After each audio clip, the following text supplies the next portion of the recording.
Baiklah, Assalamualaikum warahmatullahi wabarakatuh. Sebelumnya perkenalkan, nama saya Panji Nivaldo dengan nomor WP 171095243. Pada kuliah kali ini tentang sistem komunikasi serat optik, saya akan menjelaskan tentang pertanyaan-pertanyaan yang sudah diberikan oleh Bapak pada video perkuliahan sebelumnya. Yaitu ada sekitar 8 pertanyaan.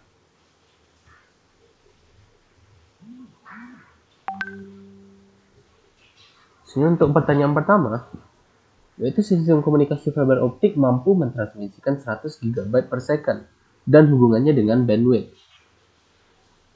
Komunikasi serat optik sendiri merupakan satu metode untuk mentransmisikan sebuah informasi dari satu tempat ke tempat yang lain dengan mengirim sinyal atau cahaya melalui serat optik.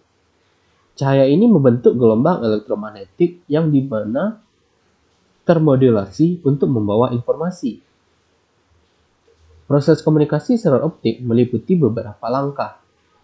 Langkah dasar seperti berikut, yaitu satu, membuat sinyal optik yang melibatkan penggunaan pemancar, biasanya dari suatu sinyal listrik. Yang kedua, menyampaikan sinyal di sepanjang fiber, memastikan bahwa sinyal tersebut tidak terlalu menyimpang atau lemah. Yang ketiga, yaitu menerima sinyal optik, dan yang keempat, yaitu mengubahnya menjadi sinyal listrik. Begitu, apa maksud dari kecepatan fiber optik 100 GB per detik? Ini dapat dilihat dari sejarahnya, yaitu pada generasi pertama, mulai tahun 1975, sistem masih sangat sederhana dan menjadi dasar bagi sistem generasi berikutnya. Generasi pertama ini, sekitar pada tahun 1978, dapat mencapai kapasitas transmisi sebesar 10 GB per second. Untuk generasi kedua, itu mulai tahun 1981, untuk mengurangi efek dispersi, ukuran teras serat diperkecil agar menjadi tipe modul tunggal. Indeks bias kulit dibuat sedekat-dekatnya dengan indeks bias teras. Dengan sendirinya, transmitter juga diganti dengan dioda laser. Panjang gelombang yang dipancarkan itu sekitar 1,3 mm. Dengan modifikasi ini, generasi kedua mampu mencapai kapasitas transmisi 100 GB per second, yaitu sekitar 10 kali lipat besarnya daripada generasi yang pertama. Selanjutnya untuk generasi ketiga, yaitu mulai 1982, terjadi penyempurnaan pembuatan serat silika dan pembuatan chip diode laser berpanjang gelombang 1,5 mm. Kemurnian bahan silika ditingkatkan sehingga transmisinya dapat dibuat untuk panjang gelombang sekitar 1,2 mm sampai 1,6 mm. Penyempurnaan ini meningkatkan kapasitas transmisi menjadi beberapa ratus GB per second. Pada generasi keempat, yaitu mulai tahun 1984, generasi ini terhambat perkembangannya karena teknologi parenti, sumber, dan deteksi modulasi frekuensi masih jauh tertinggal. Tetapi tidak dapat disangkal bahwa sistem koheren ini punya potensi untuk maju pesat pada masa-masa yang akan datang. Selanjutnya untuk generasi kelima, yaitu mulai tahun 1989, pada generasi ini dikembangkan suatu penguat optik yang menggantikan fungsi repeater pada generasi-generasi sebelumnya. Dengan adanya penguat optik ini, kapasitas transmisi melonjak hebat sekali. Pada awalnya, perkembangannya hanya dicapai 400 GB per second, tapi setahun kemudian, kapasitas transmisi sudah menembus 50.000 GB per second. Untuk generasi ke-6, cacah saluran dapat dibuat menjadi 2 kali lipat lebih banyak jika digunakan multiplexing polarisasi. Karena setiap saluran memiliki 2 polarisasi yang berbeda. Kapasitas transmisi yang telah diuji mencapai 35.000 GB per second. Sebenarnya keunggulan dari kabel fiber optik ini, yang utama dari bandwidth. Koneksi fiber optik secara teori memang tidak memiliki batasan bandwidth, karena menggunakan jalur dedicated bandwidth data. Yang artinya, kemampuannya hanya dibatasi oleh kemampuan sarana prasarana di titik media tertentu.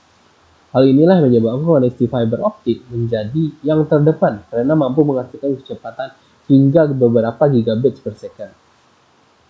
Sebenarnya itu gangguannya. Fiber optik tidak akan mengalami masalah kepadatan spektrum karena bentuk kabel fiber optik selalu saling berdekatan antara setiap jalur lokasi dengan penyedia layanan kepada pelanggan. Karena itu, fiber optik tidak akan mengalami gangguan meski ada perangkat elektromagnetik di sekitarnya, seperti radio, motor, atau kabel-kabel transmisi lain di sekelilingnya. Soalnya itu peningkatan performa. Sekali kabel fiber optik dipasang, maka performanya bisa ditingkatkan hanya dengan memperbarui peralatan di titik akhirnya. Yaitu selanjutnya ada keamanan. Keamanan fiber optik bisa dibilang sangat sulit untuk ditembus, sehingga jauh lebih aman karena bebas ancaman penyadap atau pengguna yang mengakses secara ilegal. Selanjutnya itu aplikasi pendukung. Karena koneksi fiber optik tidak memiliki batasan bandwidth, sehingga kualitas layanannya mampu mendukung seluruh aplikasi telekomunikasi, termasuk akses jaringan, distribusi jaringan, bahkan menjadi tulang punggung layanan di sebuah wilayah. Dan selanjutnya 100 GB per second ini dimaksudkan bahwa sistem dapat mentransmisikan data sebesar 100 GB untuk setiap satuan waktunya, setiap detiknya.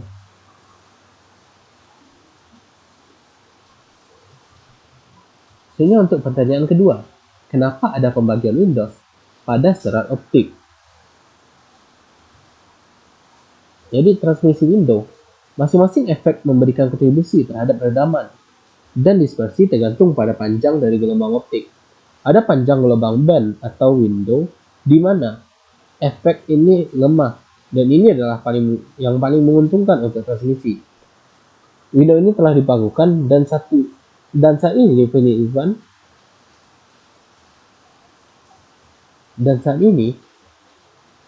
band itu dapat dijelaskan dengan dibagi menjadi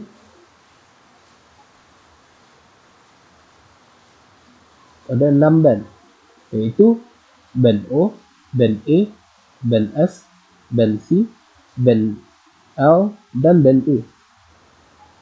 Band O sendiri itu merupakan band yang asli dengan jangkauan panjang gelombang 1260 untuk 1360 nanometer. Untuk band E itu merupakan yang diperpanjang dengan jangkauan panjang gelombang 1360 untuk 1460 nanometer.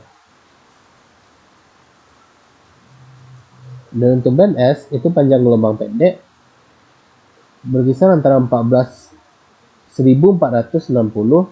sampai 1530 nanometer. Dan untuk band C itu konvensional, jangkauan panjang gelombangnya yaitu 1530 sampai 1565 nanometer. Untuk band L yaitu panjang gelombang itu 1565, jangkauan panjang gelombangnya sampai 1625 nanometer. Dan untuk band U itu dengan panjang gelombang ultralong, jangkauan panjang gelombangnya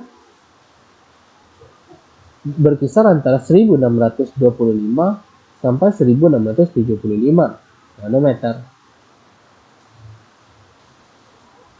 Dari penjelasan tadi menunjukkan bahwa teknologi saat ini telah berhasil menjembatani kedua dan ketiga window yang awalnya di penjaluran. Secara historis, ada jendela yang digunakan di bawah band O yang disebut jendela pertama di 800 sampai 900 nanometer. Ada jendela yang digunakan di bawah band O yang disebut jendela pertama. Namun, kerugian yang tinggi di wilayah ini menyebabkan jendela ini hanya digunakan untuk komunikasi jarak pendek. Untuk window yang lebih rendah, itu